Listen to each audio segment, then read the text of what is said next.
Hello friends, welcome back for the lecture series of engineering mechanics. In last lecture we have solved two numericals of centroid.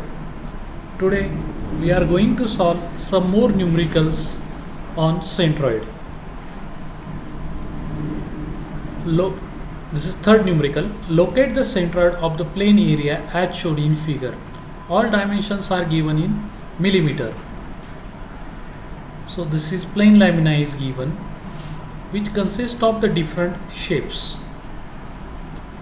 So some part of that lamina is in first quadrant, some part is in second quadrant, some is third, and last one is in your fourth quadrant. So part 1 is your quarter circle, part 2 is your rectangle, third part is also rectangle, and fourth part is your triangle. So the centroid of all the portions have shown in figure second, which is next to the figure. So if you observe this first part is in fourth quadrant. Its centroid is shown by the notation x1 and y1. Actually this is not, this is y1. Okay, y2 and y3. Actually this is y1. Please make the correction.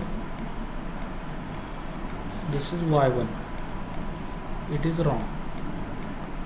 And this is your y4. Okay. y4 is the distance of centroid from x-axis. Here y1 is the distance of centroid from the x-axis. y2 for second figure is distance of centroid from the x-axis, and y3 is the distance of centroid of third area from the x-axis. So all centroids are shown over here, this first, second, third and fourth. According to that we have to find out of centroid of each and every individual figure. So let's come towards the next slide. So in this slide it is quarter circle. So area of quarter circle is area of circle divided by 4, that is pi r square divided by 4. Radius is 60. So area you will get, after substituting the values, you will get area 2827.43 mm square. Now we have to find out x bar. We know that the formula for x bar is 4r upon 3 pi. So 4r is 60 divided by 3 pi. It is minus 25.46. The formula is 4r upon 3 pi. The minus sign, why it is minus? Because it is lies in third quadrant. In third quadrant x is negative. So minus 4r upon 3 pi. Substitute that values, you will get your answer. Okay. Then y bar is again 4r upon 3 pi, which are the same as that of your x1 bar. Then find out the ax, that is a1 x1. Multiplication of these two terms will give you the a1 x1, and multiplication of these two terms will give you the answer, this one, ay.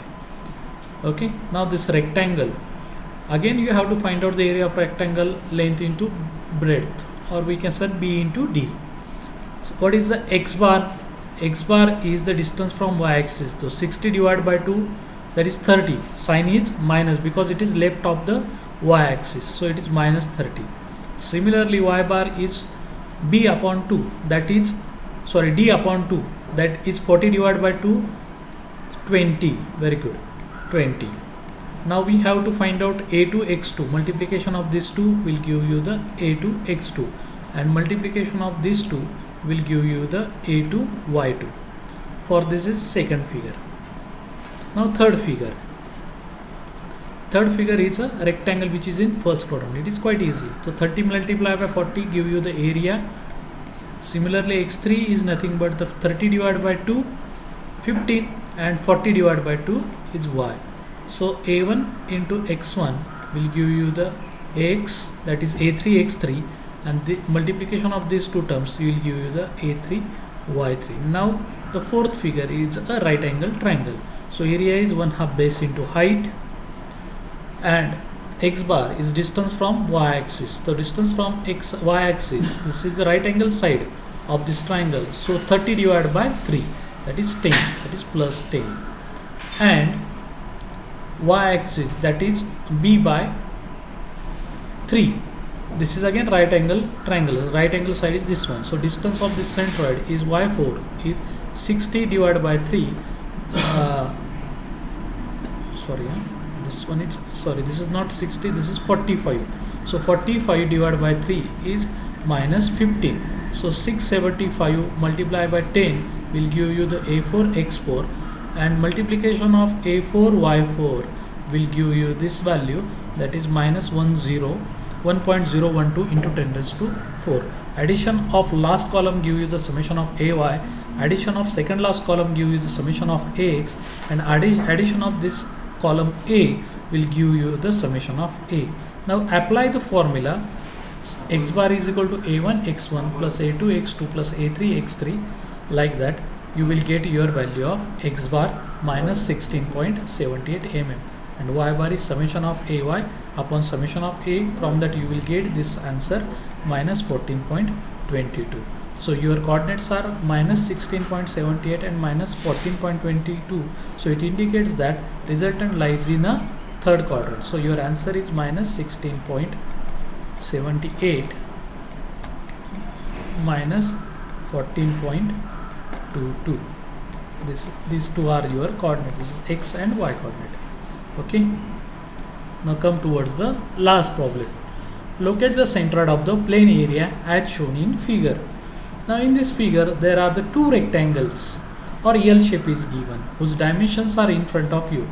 So first rectangle having size of 100 by 15 and another is having the size of 100 by 10. Now again you have to find out the, let's give nomenclature. This is first and this one is your second. So x bar is distance from y axis. So 10 divided by 2, 5. 5 is your x1 bar, and y1 bar. So what is y1 bar? That is 100 divided by 2, that is 50 plus 15, that is 65. For second it is 100 divided by 2, 50, and this is x2, and for y2 is 15 divided by 2, 7.5. So here it is in front of you. Area is 1000, x bar is 10 by 2, 5, and y bar is 100 by 2, that is 50, plus bottom distance. This distance is of 15. So 15 plus this one, that is 65. So multiplication of these two will give you this value, and multiplication of these two will give you this value. Okay. Now similarly for second case, you have to find out the area, length into width. Y bar is the distance from x axis, 15 divided by 2, 7.5. X bar is 100 divided by 2, that is 50. Multiplication of a2 x2 and a2 y2 is here. Summation of these two in this column, summation of a of x and summation of a of y is shown over here, and summation of a is in this column. Then apply the formula. X bar is equal to a1 x1 plus a2 x2 upon a1 plus a2.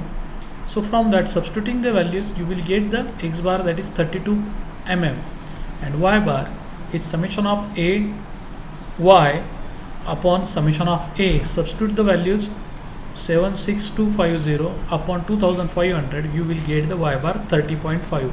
Both are positive, so they are in first quadrant. So your answer is 32, 30.5.